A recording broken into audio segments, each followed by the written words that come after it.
We have answers about a police shooting in Broken Arrow that happened last November. We got new body camera video just this morning. Yeah, I went to police headquarters and heard from the BA police chief after that officer officially got cleared. A tragedy over Thanksgiving weekend in Broken Arrow. November 29th, BAPD responding to a possible domestic dispute at a house near 101st and Elm. Recording. A situation that turned south quickly. Back inside, we'll talk. This was an extremely chaotic scene. There were a lot of moving parts and a lot of things going on. Officers first trying to safely remove the family from Samuel Flanagan, who they were told was armed. What's your dad's name, man? Let's get everyone out of the house that's not the aggressor in this case, and then let's begin negotiations and be able to maybe talk the subject out peacefully. With a machete in one hand and meat cleaver in the other, Flanagan walked out on the porch. Officer Danny James giving multiple warnings to return inside, all ignored. James fired one shot, hitting Flanagan in the chest. He later died at the hospital. They took the action necessary to stop Mr. Flanagan's action towards them, but then immediately went into life-saving modes and measures. We were there the day of the shooting and following an open records request, received the body cam video Monday after the Tulsa County DA cleared James. That definitely brings a little bit of closure to them. Now, this is something obviously they'll continue to deal with for the remainder of their careers and, for the remainder of their lives. Now, the body cam footage does two things for BAPD. One, it provides them with some accountability, but two, it also gives us a chance to see their officers in a chaotic situation. And it helps the public understand what our officers face, in these types of situations and the split-second decisions sometimes they have to make, and so it gives a good perspective all the way around. And Chief Arnold told us that the officers involved were back on duty prior to today's news. The chief also telling us that Flanagan had methamphetamine in his system at the time of the shooting.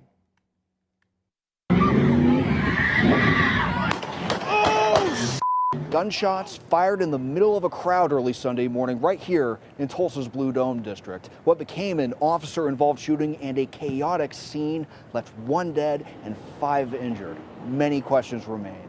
I'm 2 News Oklahoma's Douglas Braffen. I asked city leaders for clarity about this tragedy. Police say those people dead, injured, or involved in some way were as young as 18 and as old as their late 20s. Tulsa Mayor Monroe Nichols called what happened preventable. I wanted him to elaborate on that. In your mind, how could this have been prevented? So when I say it's preventable, I don't mean like this event, there's something we could have done this weekend necessarily.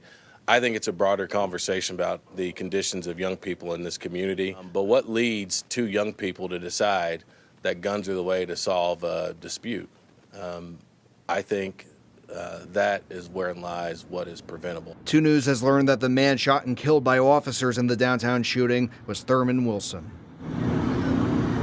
This was the scene for Preston Oberlander's balcony that night. While he feels downtown is still a safe place to live despite this incident. This scene obviously, speaks volumes, but I highly recommend there needs to be more police officers or security or attention around here. Despite the number of those who are dead or who were injured here, Mayor Nichols and Chief Larson emphasized that this was an isolated incident and that downtown Tulsa is still a safe place to live, work, and have fun.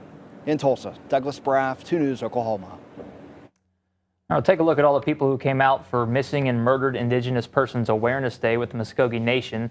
These are pictures from this morning's honor walk that the tribe hosted in Okmulgee. Cherokee Nation's chief signed a proclamation last Friday making May Missing and Murdered Indigenous Persons Awareness Month. We have a link to resources from both tribes online right now at kjrh.com. Here at 2 News, we are committed to telling your stories. It's why we make it easy to share them with us. All you have to do is scan the QR code. We keep it up in the corner of your screen. You'll find phone numbers, email addresses, even a quick form to send us a story idea. Well, rising prices, job uncertainty, unexpected medical bills, financial curveballs